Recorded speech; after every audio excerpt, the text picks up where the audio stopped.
Hello पिला माने आमे आ पूर्वर पढ़ी कौन ना पदार्थर परिवर्तन कथा। तो ये पदार्थर परिवर्तन को लक्ष्य करके आमे कहा कथा जानी भौतिक परिवर्तन आ गोटे रासायनिक परिवर्तन कथा ना कि।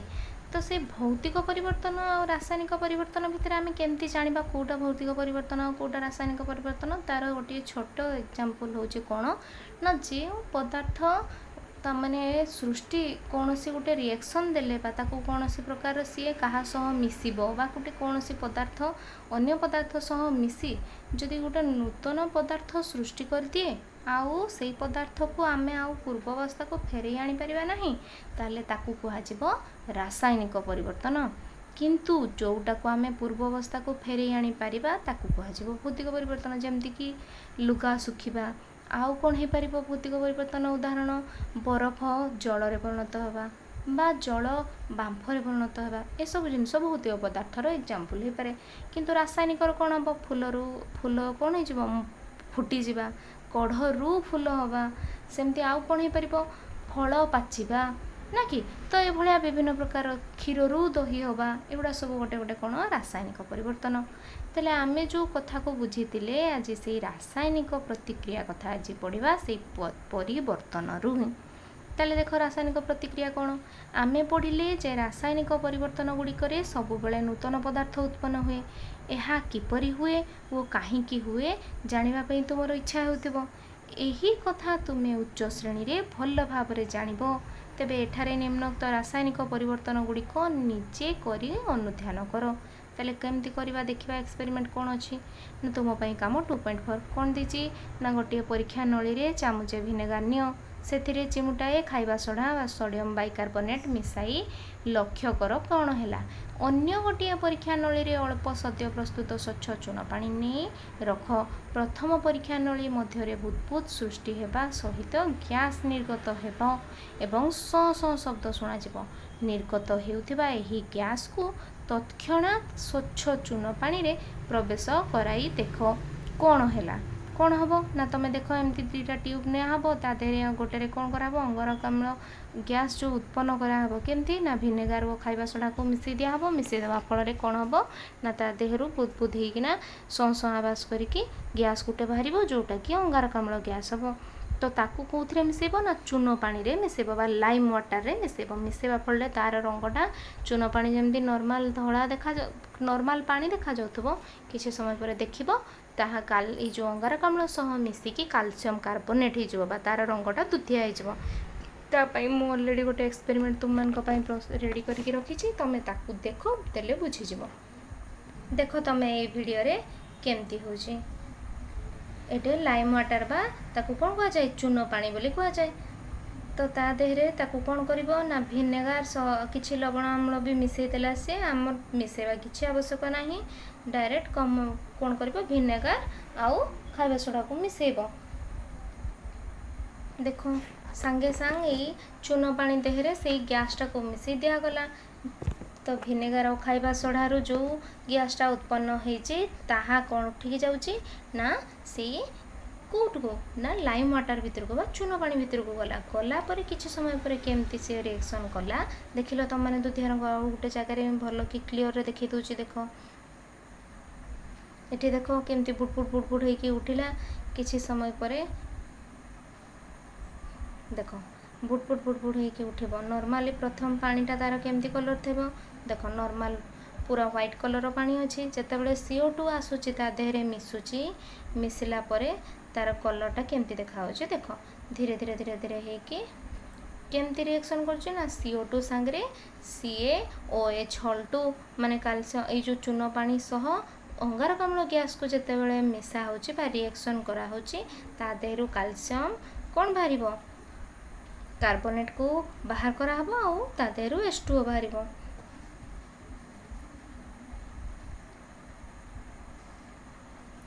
देख केमती कलर धीरे धीरे धीरे धीरे परिवर्तन होची से धीरे धीरे एमती परिवर्तित होइकी धला रंगर देखा बुझी पारलो। नेक्स्ट आ गोटे परीक्षा देछि देख तुम पाई काम 2.5 गोटे स्वच्छ काच पात्र रे चामुचे तुतिया बा कपर सल्फेट नब। अच्छा तुमने जानिछ तुतिया द्रवण आम अलरेडी पढ़ी जितेबाला आम कौ जातीय खाद्य को पुष्टिसार जातीय खाद्य को चिन्हट करते से कपर सल्फेट बा तुतिया द्रवण को आम यूज करते तार रंग केमती थिला बोली आम पढ़ी नील रंग थिला।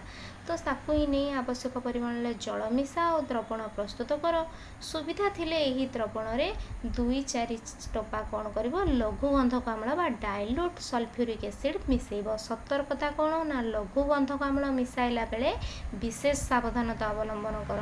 देख से तुम पोशाक न पड़े तथा तुम देहरे क्योंठी न लगे कारण सेटा मो देहरे भी जिते एक्सपेरिमेंट करी मो देहरे भी पड़ी मो हाथ में पड़ी सेटा को कौन हो जाए ना पूरा पुड़ी जीव चमड़ाटा पूरा छिली चला भाया हो आउ बहुत कष्ट दिए कहीं कारण से एसिडटा ना तेणु तुम्हें सेमती काम करनी तुम तेणु ताकू लक्ष्य करके कर एक्सपेरिमेंट जिते कर। तो ये द्रवणर वर्ण कौन कर ना लेखि रख एवं गोटे काच नली एथिरु अल्प नहीं रख। काच पात्र रे थिबा द्रवण रे कलंकी न लगी थिबा गोटे लुहा कंटा बुड़ाई छाड़ी दियो एवं प्राय अध घंटा पर देख कौन परिवर्तन है। लुहा कंटा बुड़ाइबा पूर्व तुतिया द्रवणर रंग कौन थिला अधा घंटा पर से ही द्रवण रंगर क्यों परिवर्तन है और लुहा कंटाटीर किभली परिवर्तन लक्ष्य कर। तो ये सब गुड़ा क्वेश्चन आंसर आम पाइबा केमती आ गोटे एक्सपेरिमेंट को देखा देखिले आम सीना जापर। लक्ष्य कर बर्तमान एटा कपर सल्फेट आउ कहा सह रिएक्शन करिवो आयरन सह बा लुहा कंटा सह। देख एटी थाली रे रखा है कपर सल्फेट को CuSO4 हैला ताकू कौन करिवो वाटर बा पानी सह ताकू मिसाइबो। देख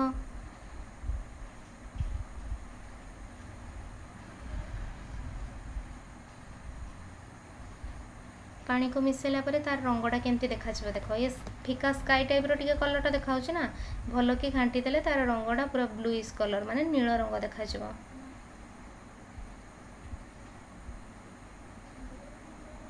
एबे आयरन बा एटी गोटे नेल बोली कहला ताकू कंटा को पकई दिया गला। ये 7 मिनिट रखी आम अध घंटा पर्यंत रखिले तार रंगटा देखिए केमती परिवर्तन हो।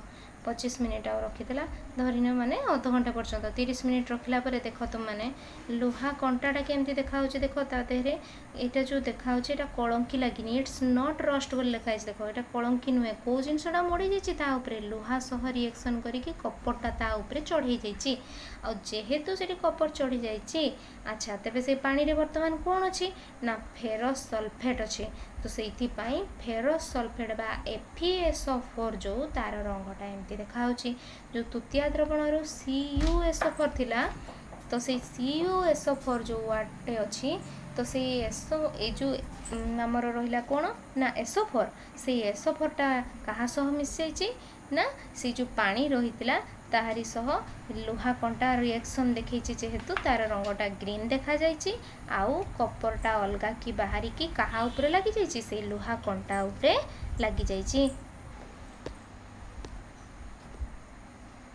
देख कौन सब होची देखला से तार रिएक्शन केमती होची बोली से देखो जो रासायनिक प्रतिक्रिया घटिला तार रंग देख ग्रीन कलर ताको कहा जाए फेरस सल्फेट फॉर्म से कलर ग्रीन होती तो CuSO4 सह Fe बा आयरन को मिसाला माने कपर सल्फेट जो द्रवण पानी सह मिसेकी ता देहरे आयरन को पकागला किछि समय आयरन कौन करिवो आयरन ने SO4 संगे रिएक्शन करके FeSO4 हो आउ कपरटा पूरा से अलगा हो कौट लगी से लुहा कंटा देहरे लगी जहाँठू आम कपर को आराम से अलगा कर। वर्तमान लक्ष्य कर बही रे चित्र को पूरा एक्जाक्ट से सेम भली देखा ना नहीं बिकर अच्छी तुतिया द्रवण अच्छी किसी समय पर बिकर आ लुहा कंटार थिबा तुतिया द्रवण रंग तुम देखिपार ब्लू कलरटा केमती कलर है ग्रीन कलर को टर्न कर जाइए तो तुतिया सह लुहा कंटार प्रतिक्रिया जो होता परिवर्तन ये भाया होता है। तो उपरोक्त दुईटी परिवर्तन बेले जहाँ जहाँ घटिला ताहा आलोचना करिबा। प्रथमे 2.4 रो परिवर्तन कथा देखिबा भिनेगार सहित खाइबा सोडार प्रतिक्रिया द्वारा गोटे नूतन गैसीय पदार्थ उत्पन्न हैला जहाँ सौ सौ शब्द करी बुदबुद सहित बाहरुथिला। तेणु ठंडा पानीय बोतल खोलिले जेपरी सौ सौ शब्द बुदबुद सह होइथाय भाबी देख कहिलो देखि ताहा केउ गैस आमे जानिछे ता देहरे अंगारकाम्ल गैसटा थाए बोली सी भरकिना बाहरी पड़े। तो ସେହି ଗ୍ୟାସ୍ ସ୍ୱଚ୍ଛ ଚୂନ ପାଣିରେ ପ୍ରବେଶ କରିବା ଦ୍ୱାରା ଚୂନ ପାଣି ଦୁଧିଆ ହୋଇଗଲା। ଅଙ୍ଗାରକାମ୍ଳ କାର୍ବନ ଡାଇଅକ୍ସାଇଡ୍ ବୋଲି ତାକୁ କୁହାଯାଏ, ଯାହାକି ଗ୍ୟାସ୍ର ଏହା ଗୋଟିଏ ଧର୍ମ ହୋଇଥିବାରୁ ଆମେ ଜାଣିଲେ ଏହି ପ୍ରତିକ୍ରିୟା ବେଳେ ଉତ୍ପନ୍ନ ହେଉଥିବା ଗ୍ୟାସ୍ଟି ଅଙ୍ଗାରକାମ୍ଳ ଗ୍ୟାସ୍ ଅଟେ। ତୁମେ ଜାଣିଛ ଯେ ଚୂନ ପାଣି ହେଉଛି କ୍ୟାଲସିୟମ୍ ହାଇଡ୍ରକ୍ସାଇଡ୍ ଜଳୀୟ ଦ୍ରବଣ। ଏହା ସହିତ ଅଙ୍ଗାରକାମ୍ଳ ପ୍ରତିକ୍ରିୟା ଯୋଗୁଁ ଅନ୍ୟ ଗୋଟିଏ ନୂତନ ରାସାୟନିକ ପଦାର୍ଥ ଉତ୍ପନ୍ନ ହେଲା, ଯାହା ଦେଖିବା ପାଇଁ ଧଳା ଓ ଜଳରେ ଦ୍ରବଣୀୟ ନୁହେଁ। ତେଣୁ ପ୍ରଥମରୁ ସ୍ୱଚ୍ଛ ଓ ବର୍ଣ୍ଣହୀନ ଥିବା ଚୂନ ପାଣି ଶେଷରେ ଦୁଧିଆ ହୋଇଗଲା। ତାହେଲେ କ୍ୟାଲସିୟମ୍ ହାଇଡ୍ରକ୍ସାଇଡ୍ କ'ଣ ନୂଆ ପଦାର୍ଥ ତିଆରି କଲା? କ୍ୟାଲସିୟମ୍ କାର୍ବୋନେଟ୍ ତିଆରି କଲା। ଏହି ପରିବର୍ତ୍ତନ ଯୋଗୁଁ ଦୁଇଟି ନୂତନ ପଦାର୍ଥ ଅଙ୍ଗାରକାମ୍ଳ ଓ କ୍ୟାଲସିୟମ୍ କାର୍ବୋନେଟ୍ ଉତ୍ପନ୍ନ ହେଉଥିବାରୁ ଏହା ରାସାୟନିକ ପରିବର୍ତ୍ତନ ଏବଂ ଏଠାରେ ମୂଳ ପଦାର୍ଥ ଭିନେଗାର, ଖାଇବା ସୋଡ଼ା, ଉତ୍ପାଦିତ ଅଙ୍ଗାରକାମ୍ଳ ଓ ଚୂନ ପାଣି ଗୁଡ଼ିକ ମଧ୍ୟରେ ଯେଉଁ ଯେଉଁ ପ୍ରତିକ୍ରିୟା ସଂଘଟିତ ହେଲା ତାହାକୁ ରାସାୟନିକ ପ୍ରତିକ୍ରିୟା କୁହାଯାଏ। ସେମିତି ତୁମେ ଦେଖିଥିବ ସ୍କୁଲ କାନ୍ଥରେ ବା ଘର କାନ୍ଥରେ ଯେତେବେଳେ ସାଙ୍ଗେ ସାଙ୍ଗେ କଲରଟା ଚଢ଼ା ହୁଏ, ସାଙ୍ଗେ ସାଙ୍ଗେ ଯେଉଁ ଚୂନ ଯେଉଁ ମାରାଯାଏ ବୋଲି କୁହନ୍ତି, ଦେଖିଥିବ ପାଣିଆ ପାଣିଆ ଦେଖାଯାଉଥାଏ, ପାଣିଚିଆ। କିନ୍ତୁ କିଛି ସମୟ ପରେ ବା ଦେଖିବ ତା ପରଦିନ ଯାଇକି ପୁରା ଧଳା ଦିଶୁଥିବ। କାହିଁକି ଏମିତି ହୁଏ? କାରଣ ତା ଦେହରେ ଅଙ୍ଗାରକାମ୍ଳ ଯେଉଁ ଗ୍ୟାସ୍ଟା ଆମ ବାୟୁମଣ୍ଡଳରେ ରହିଛି, ତାହା ଯେତେବେଳେ ସେ କାନ୍ଥରେ ବାଜେ ତାର ରଙ୍ଗର ପରିବର୍ତ୍ତନ ଘଟେ। ବୁଝିହେଲା? ନେକ୍ସଟ ତୁମ ପାଇଁ କାମ ଯେଉଁ 2.5ରେ ପରିବର୍ତ୍ତନରେ ବ୍ୟବହୃତ ହେଉଥିବା ତୃତୀୟ ଦ୍ରବଣର ରଙ୍ଗ କେମିତି ଥିଲା? ନୀଳ କଲର ଥିଲା। ଦେଖିଛ ଏଠି ବି ଚିତ୍ରରେ ତୁମେ ଦେଖ ବ୍ଲୁ କଲର ଦେଖାହେଉଛି। କେମିତି କଲର ହେଇଯାଇଛି? ଗ୍ରୀନ୍ କଲର ତାପରେ ହେଇଛି। କେମିତି ହେଲା ଦେଖ, ସେହିଥିରେ ଲୁହା କଣ୍ଟା ପକାଇବାର ଅଧଘଣ୍ଟା ପରେ କ'ଣ ହେଇଛି ନା ସେହି ରଙ୍ଗ ବଦଳି ଯାଇ ସବୁଜ ରଙ୍ଗ ହୋଇଗଲା।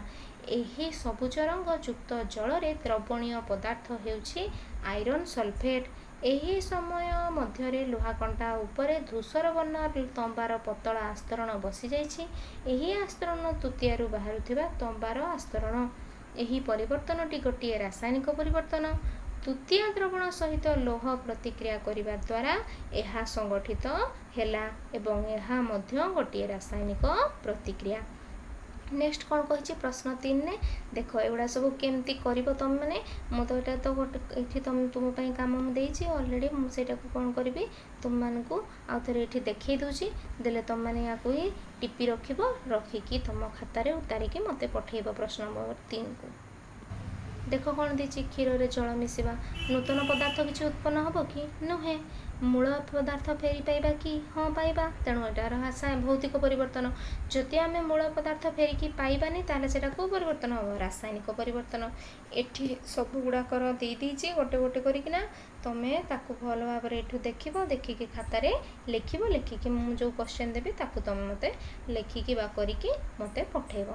Thank you.